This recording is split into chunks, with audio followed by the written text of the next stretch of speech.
There's a voice. It creeps into my head like a bad hangover. Whenever I hear it, things start to break.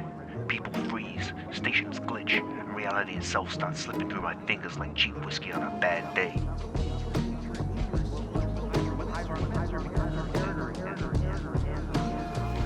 Coincidence? Maybe. Conspiracy? Almost certainly. Am I losing my mind? Definitely.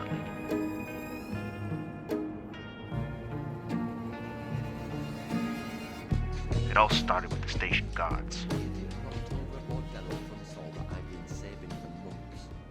He tried making it up to me with a bottle of blue shit that clangers drink. He'll be lucky if I don't cut something off while he's sleeping tonight. Well, as the Banu like to say, one day we'll all be dead. Bleak, but comforting. Identical. Not just twins, but clones. Maybe a glitch in the Matrix? But then, amidst their unsettling synchronicity, I heard it. That voice. The visor's been telling me I'm Too dehydrated. familiar. Can't tell you how much water I drank before I realized it was a glitch. We all have our crosses to bear. I turned, catching sight of a man who I could have sworn sounded like Jared, but something was off. Was it the lack of shirt, the vacant expression, the eerie silence that followed in his wake? I tailed him, my detective instincts kicking in. As I watched, he met another man. What's new with you?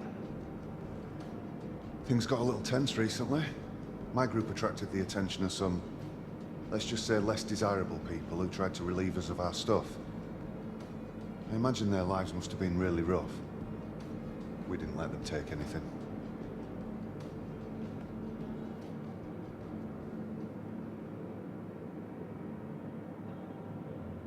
They stared at each other, silent, motionless, a meeting of minds, or a buffering screen for reality itself. My instinct screamed at me. Something was deeply wrong. And then it started. At first, it was just a few people. A flicker here, a lagging step there. But soon, it was everywhere. People walking in place as if stuck in some invisible molasses. Some frozen mid-step, their faces locked in thousand-yard stares, locked in the abyss between here and the void. A naked man moonwalked on the spot, bathed in neon light like some twisted awards show. There were others just standing there, vacant expressions locked onto space heaters, drawn like moths to a flame. I found one woman just staring into a furnace like her very soul was trapped inside, or like the space cocaine she'd been snorting was just way too much for her.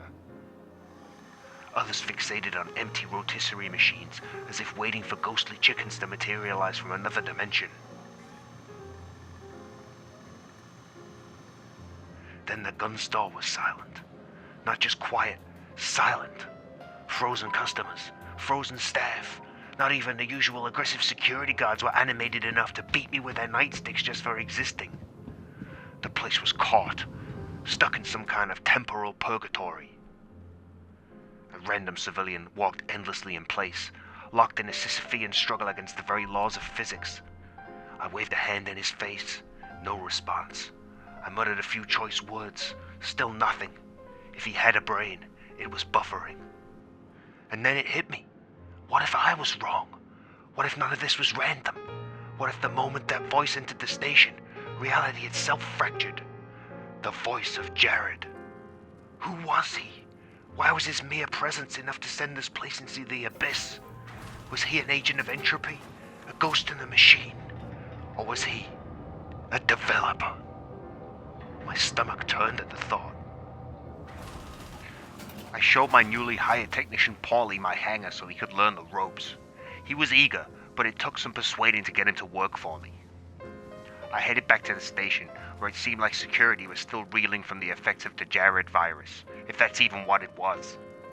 They had killed a naked woman and were obviously doing a good job of covering each other. I went back to the hangar for some advice from Paulie, but he didn't seem too happy with me, and he just kept staring at me. You would think the man would be grateful for gainful employment after I rescued him from that quantum hellhole. I needed fresh air. Space doesn't have air, but that didn't stop me. I went to my ship and flew to Ruin Station, but it seemed whatever dark magic had overtaken Obituary had found its way here. The shopkeepers apparently oblivious to the massacre littering their marketplace. You'd be a fool not to buy that. I went back to Bloom and set the ship down, but the moment I tried to get out of my chair, something went wrong. I couldn't move. My hands were frozen on the controls like they'd been glued in place by some sadistic celestial programmer. As my mind reeled from this absurdity, I realized the settlement was in pieces. Bits of it blinking in and out of existence like a poorly optimized MMO lobby. I looked on in horror as the once glorious Prospect Depot looked like a Midwestern tornado had just ripped right through it. And then, even worse, I went to check on Paulie's house and it looked as if it had gotten ripped out of existence. I was going insane. I was sure of it. Where his house used to be was just a gaping hole in the ground, as if the planet had just disintegrated beneath the house and left a void in reality behind. It was gonna be hard breaking the news to Paulie about his house and his mother, so I let someone else do it. I headed back to Obituary, hoping for just a shred of normalcy. No such luck. The moment I walked in, a woman whipped out her multi-tool and started waving it around like she was auditioning for Space Cowboy the musical. Naturally, I followed, partly out of curiosity, partly because if someone was about to start an impromptu laser duel with the walls, I wanted front row seats. Anything happening? Then I heard him again. Jared. I just wish people would learn to mind their manners.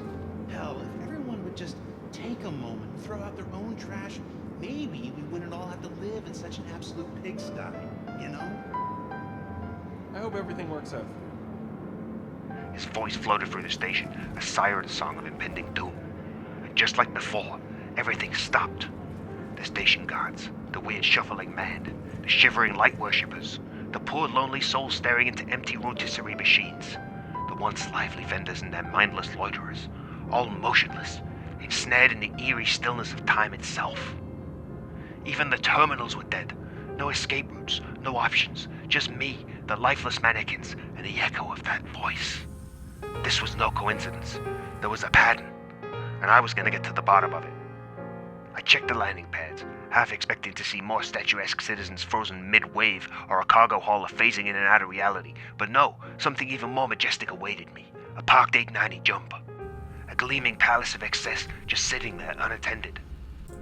I did what any self-respecting detective would do. I floated over and attempted to break in the only way I knew how, by aggressively stabbing the door with my knife. Turns out when you're an EVA, you can't throw hands, so I had to settle for a passionate knife-based negotiations. Just as I was mid-stab, a Cutlass Black swooped in for a landing. Maybe they were here to admire my groundbreaking approach to space burglary. None of it mattered though, because before I could make my next move, bam, I was ripped from reality, teleported straight back to the station like an unruly NPC car trying to leave the map. Like it turn you into a loyal soldier when Ivar Messer becomes Imperator again. And I'm not sure I'm willing to risk it. Jared's voice slithered into my ears as my vision That's how it faded. goes, I guess. I needed a break. I needed answers. I needed a drink. Most of all, I needed to know, was this Jared even real? Or was he just an artifact of the code? A digital wraith whispering his presence into the void before snapping the world into a paralytic stupor? Was he some ghost of the past, a specter of the coding realm appearing to only herald impending doom? I had no answers, just a stiff neck and an empty stomach, and the distant spectral echo of that cursed voice. And so the case remains open. And as for me, I'll be in the bar, drinking, thinking, and waiting. 'Cause I'll know he'll be back. Damn you, Jared.